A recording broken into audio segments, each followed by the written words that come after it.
8h46, deuxième débat de votre rendez-vous à la mi-journée. On va parler football maintenant et on accueille immédiatement Jean-François Pérez et Stéphane Burkhat, nos deux journalistes présents à Marseille. Bonjour Jean-François, bonjour Stéphane. Bonjour à tous.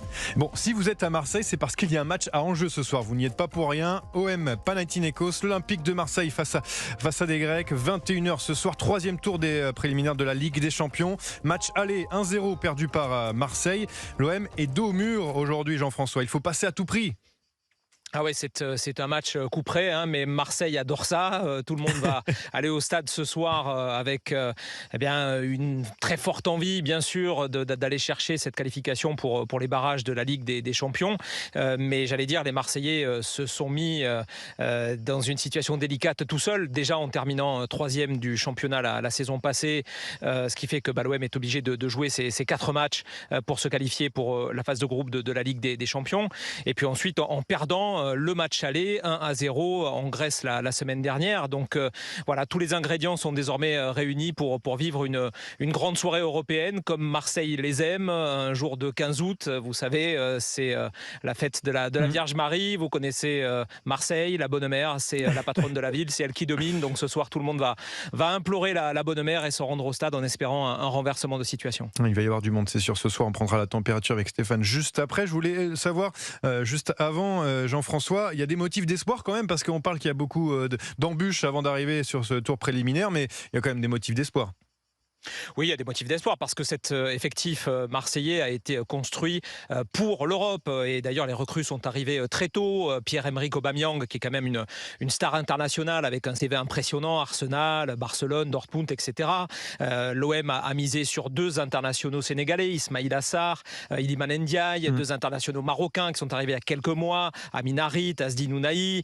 Vous avez Geoffrey Kondogbia qui est un milieu de terrain qui a évolué à l'Atlético Madrid, qui est un excellent joueur de niveau international, un international brésilien aussi, Renan Lodi. Donc c'est un effectif qui clairement a été construit pour aller jouer au moins la phase de groupe de la Ligue des Champions. Et tout autre résultat ce soir qu'une qualification pour les barrages serait un énorme coup dur, serait mettre l'OM dans la panade, comme l'a titré ce matin la Provence, la panade Tinaïkos. Donc il faut vraiment éviter ça ce soir et obtenir ce fameux billet pour les barrages qui serait, si c'est le cas, sans doute contre les Portugais de Braga.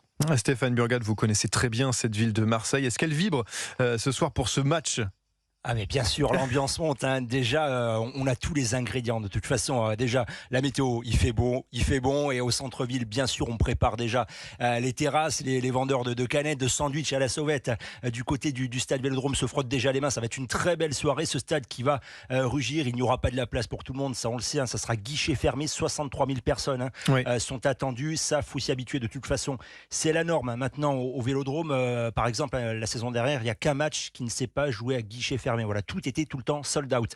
Pas de supporters grecs, hein, non plus, pas d'incidents donc à redouter comme on le craignait, comme on l'a trop souvent vécu avec Jean-François les saisons passées. On repense au match contre le PAOK Salonique. Donc belle ambiance en perspective, du monde au stade, du monde dans les bars, l'effet vacances bien sûr qui va fonctionner à plein avec les touristes, ceux qui avalent aussi les kilomètres spécialement pour venir voir ce match. J'ai pu parler longuement hier avec un supporter venu de Clermont et qui en attend beaucoup. Et puis voilà, toute cette dramaturgie, ce match couperé, cette revanche à prendre, la rencontre totalement ratée du match aller. Puis finalement voilà ce handicap sportif qui est totalement réalisable, hein. Ce petit but à rattraper seulement, ça fait qu'il y a une grosse excitation autour de ce match. Et les supporters, alors est-ce qu'ils sont optimistes? Est-ce que c'est du 50-50 pour la qualification de l'OM ou est-ce qu'on y croit vraiment?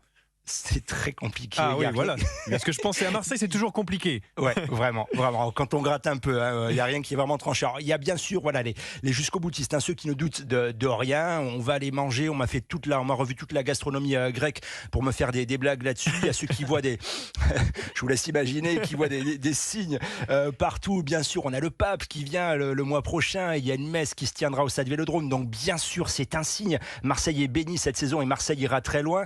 De l'autre côté, côté vraiment à l'extrême opposé, le négatif. Il y a les traumatisés, ceux qui le sentent vraiment mal, qui croient que l'OM est maudit en coupe, mais que ce soit Coupe de France, Coupe d'Europe. Faut dire que les supporters de l'OM ici ont vécu 2 psychodrames la saison passée. On repense à Annecy en Coupe de France et les dernières secondes du match contre Tottenham en Ligue des Champions. Donc voilà, ça a laissé des traces aussi.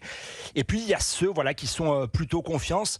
Une majorité, je dirais, si mon reportage pouvait faire office de sondage, ils veulent y croire parce que l'adversaire est correct, mais pas diabolique non plus. C'est plus le grand Panathinaikos des années, je sais pas, on pense à l'époque de Djibril Cissé où ça claquait pas mal de buts et c'était un peu autre chose.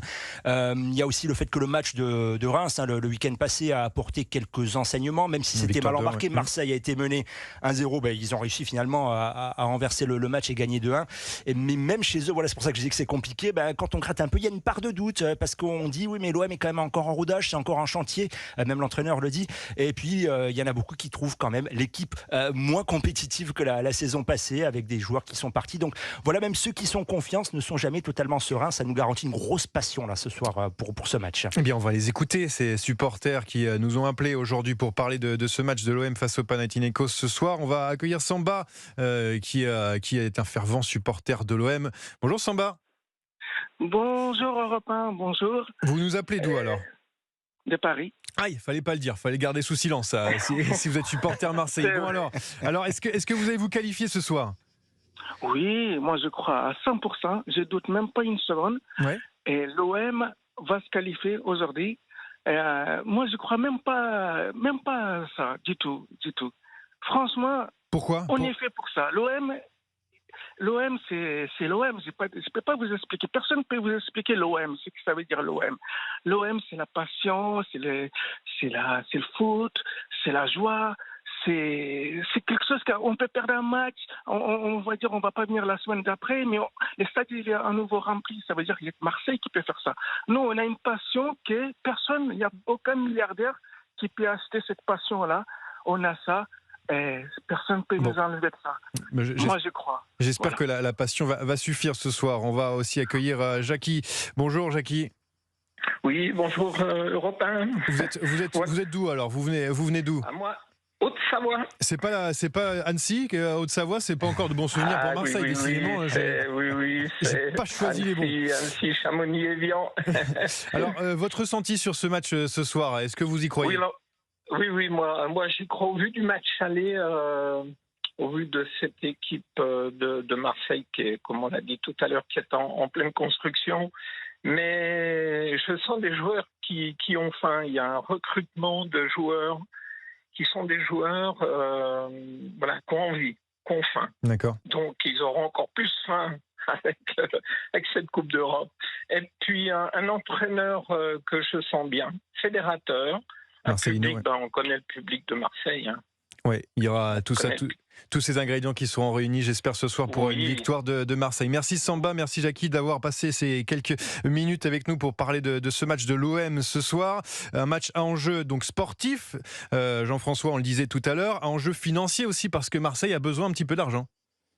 Oui, parce qu'il faut dire déjà quelque chose, c'est que l'Olympique de Marseille a énormément investi sur le marché des transferts ces derniers mois, à peu près 100 millions d'euros depuis le début de l'année, pour un club qu'on annonce parfois en difficulté financière ou en passe d'être racheté par des fonds exotiques.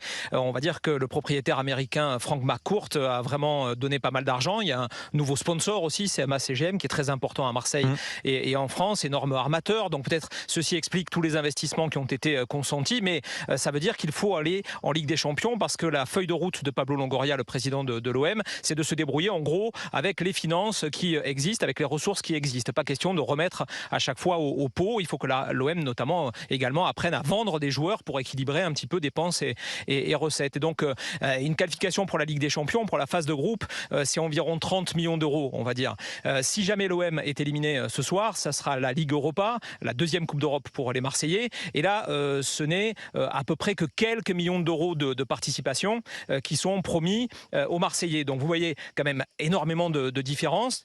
C'est une espèce de feuille de route, on va dire, quasi obligatoire pour ce club, vu les investissements consentis et vu la passion, parce que Stéphane l'a dit, le stade est tout le temps plein, mais c'est parce qu'il y a 48 000 abonnés cette saison. Vous vous rendez compte, 48 000 abonnés au stade Vélodrome pour jouer tous les matchs. Voilà, donc ça veut dire que l'OM va évoluer dans un climat extraordinaire ce soir, mais avec aussi une pression rarement vue, voire jamais vue, pour un 15 août, alors que la saison débute à peine. Et pour avoir discuté avec quelques supporters, je ne vais pas vous mentir que, en fait, il y a un problème, c'est que Marseille a du mal aussi avec l'Europe, la Ligue des Champions aussi dernièrement. On n'a presque plus envie d'y croire, Stéphane. Est-ce que vous avez entendu ça dans les rues de Marseille ? Ça faisait vraiment partie des discours de certains dont je vous parlais, puisqu'effectivement on se dit, mais est-ce qu'on n'est pas maudit quelque part ? Voilà, l'an dernier c'était mal embarqué en phase de poule, puis on a pensé y croire après la double victoire contre les Portugais du Sporting, et puis tout s'est écroulé. Voilà, ce psychodrame de Tottenham, tout s'est écroulé dans les dernières secondes du match, où ils avaient la consolante de la petite Coupe d'Europe, de l'Europa League, et voilà, d'avoir trop poussé, de s'être trop ouvert, d'avoir tout perdu comme ça sur tapis vert dans les dernières secondes. Ça laisse des traces. C'est pas la première fois non plus qu'on a ces psychodrames à Marseille. Donc effectivement, il y a un gros doute ce soir, mais voilà, ça ne gênera en rien la passion qu'on aura autour du match ce soir.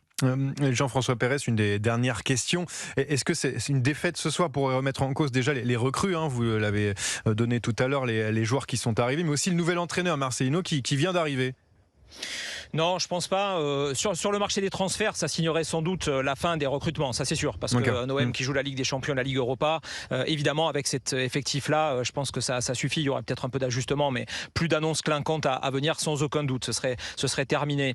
Après, pour l'entraîneur, il faut savoir que non seulement c'est une référence, j'allais dire, en Espagne, puisque c'est sa première expérience à l'étranger, Marcelino, ancien entraîneur de Valence notamment, mais il faut savoir que c'est un proche de Pablo Longoria et que le président de l'Olympique de Marseille souhaite l'installer dans la durée. Donc je ne vois absolument pas l'entraîneur partir tout de suite. Il vient à peine d'arriver, il commence à travailler avec une nouvelle méthode, avec, j'allais dire, un spectacle qui commence à porter ses fruits. Les joueurs apprennent à se connaître. Donc même si ce soir il devait y avoir un échec, évidemment, ça serait un gros échec, ce serait un coup de massue pour l'Olympique de Marseille et pour ses finances, mais ça ne remettrait pas en cause, on va dire, ni l'entraîneur, ni les joueurs qui sont sur la pelouse. Il faudrait faire simplement une autre saison avec peut-être un petit peu moins d'ambition.